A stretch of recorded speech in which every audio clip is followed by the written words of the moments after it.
इधर केंद्रीय मंत्री अनुराग ठाकुर ने भारत सरकार के ऑपरेशन गंगा की तारीफ की है। उन्होंने कहा कि यूक्रेन से भारत सरकार एक एक भारतीय को निकाल कर ला रही है। प्रधानमंत्री मोदी ने देश के लिए जो काम किया है वो अतुलनीय है। विधानसभा चुनाव अब अंतिम चरण तक पहुंच चुका है। केंद्रीय मंत्री अनुराग ठाकुर जी हमारे साथ में मौजूद। अनुराग जी, ये काशी है, लेकिन काशी जैसी जगह में प्रधानमंत्री को आकर के ये कहना पड़ता है कि कुछ लोग उनकी मृत्यु की कामना करते हैं। देखिए, दुर्भाग्य है कि जो लोग ऐसी सोच रखते हैं और प्रधानमंत्री जी के बारे में इस तरह के शब्दों का उपयोग करते हैं, लेकिन सच्चाई ये है कि काशी की जनता ने मोदी जी को दिल खोलकर अपना आशीर्वाद दिया है। 2014 में भी 2019 में भी सांसद चुनकर भेजा और देश का प्रधानमंत्री बनने का सौभाग्य दिया है। मोदी जी ने भी सांसद रहते हुए जहां काशी में एयरपोर्ट हो, रेलवे हो, वाटरवेज हो, क्रूज हो या फ्लाईओवर या चौड़ी सड़कें हो या पतली गलियों को भी चौड़ा करना और काशी विश्वनाथ धाम का बनाना, टाटा कैंसर अस्पताल बनाना, BHU में और काम करवाना, मैं अनगिनत काम लिखवा सकता हूं। लेकिन सच्चाई ये है कि सांस्कृतिक धरोहर को बचाकर संवारने, सजाने का और सौंदर्यकरण करने का काम भी किया है, तो वहीं पर आधुनिक सुविधाएं देने का काम भी काशी में मोदी जी ने किया है।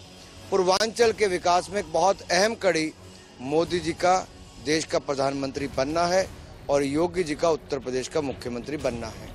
मैं ये कहना चाहूँगा कि जिसने काशी को सवारे, जो काशी को सवारे, वो मोदी जी सबके प्यारे। अनुराग जी, लेकिन एक सवाल यहाँ पर यह भी उठता है क्योंकि अखिलेश यादव, ममता बनर्जी दोनों आज वाराणसी में हैं और दोनों एक ही बात बोल रहे हैं कि केंद्र सरकार झूठ बोलती है, बीजेपी झूठ बोलती है और बीजेपी के बड़े नेता सबसे ज्यादा झूठ बोलते हैं। ममता बनर्जी जी नंदीग्राम से हारी, नंदीग्राम की जनता उनसे नाराज है और बाबा के नंदी अखिलेश जी से नाराज है। लेकिन सर एक सवाल आपसे यूक्रेन पर भी मैं लूंगा क्योंकि यूक्रेन से काफी सारे भारतीय को पर मेरा आपसे पहला सवाल है, ममता जी का उत्तर प्रदेश में है क्या? अरे कोई टूरिस्ट आता है तो कौन मना करता है? बनारस में इतने टूरिस्ट आते हैं काशी विश्वनाथ धाम को देखने के लिए, आशीर्वाद लेने के लिए, ममता जी भी आए। लेकिन साथ ही साथ माफी भी उत्तर प्रदेश के लोगों से मांग कर जाए कि यूपी के लोगों को गुंडा उन्होंने कहा कैसे, क्या उस पर माफी मांगेंगे कि नहीं मांगेंगे? दूसरा, क्या अखिलेश यादव जी ममता जी के बिहाफ पर माफी मांगेंगे? और अखिलेश यादव जी से मेरा सवाल ये भी है कि भाजपा के सांसद सुब्रत पाठक जी पर झूठे मुकदमे बनाने का जिन्होंने काम किया, ये अखिलेश यादव जी और डिंपल यादव जी के समय हुआ। ये क्यों किया गया? कोर्ट का फैसला आया है, गंभीर आरोप लगाए हैं और फैसले के बाद अब अखिलेश यादव जी को माफी मांगनी चाहिए, क्योंकि ये ही अखिलेश जी अपराधी आतंकियों से तार जुड़े थे, समाजवादी पार्टी के जुड़े थे। रंगेश और अखिलेश जी के जहरीली शराब बेचने के भी सारी बातें सामने आई हैं। तो रंगेश यादव, अखिलेश यादव जी का खेल क्या है, ये भी सब जनता जान चुकी है। अनुराग जी, कि यूक्रेन से जिस तरह से आपने देखा कि यूक्रेन से जिस तरह से भारतीयों को लाने की मुहिम चल रही है, भारत सरकार काम कर रही है, लेकिन वहीं विपक्षी दलों के नेता खास करके राहुल गांधी लगातार ट्वीट कर रहे हैं कि चुनावों में लगी हुई ये सरकार भारतीयों को लाने पर ध्यान नहीं दे। राहुल गांधी जी, पूरे उत्तर प्रदेश का चुनाव हो गया, आप है कहाँ? जो विदेशी दौरों में सबसे ज्यादा रहते थे, उन्होंने किया क्या है?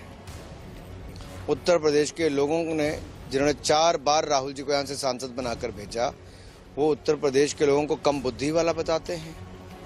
प्रियंका जी पंजाब में जाकर उत्तर प्रदेश के लोगों के मजाक उड़ने पर खिलखिलाकर हंसती हैं, ताली बजाती हैं। कौन लोग हैं ये? और जहां तक यूक्रेन से बच्चों को वापस लाने की बात है, मां गंगा का आशीर्वाद लेकर मोदी जी देश के प्रधानमंत्री भी बने तो ऑपरेशन गंगा चलाकर देश के स्टूडेंट्स को भी यूक्रेन से वापस लाने का काम नरेंद्र मोदी जी ही कर रहे हैं। भारत सरकार के 4 कैबिनेट मंत्री वहां पर पड़ोसी देशों में हैं और कोऑर्डिनेशन करके वहां के बच्चों को वापस लाने का, भारत में वापस लाने का काम किया जा रहा है। हजारों बच्चों को वापस लाने का काम भी किया गया। एक महीने में पिछले 7 बार एडवाइजरीज भी जारी की गई और जो बच्चे रह गए तो उनको भी निकालने का काम भारत सरकार ने उस समय किया जब युद्ध चल रहा है। ये कोई सामान्य स्थितियां नहीं है। युद्ध की घड़ी में जिस शहर के ऊपर हमले हो रहे हैं वहां से निकालने का काम किया है। ये छोटी बात नहीं है जी, मोदी है तो मुमकिन है।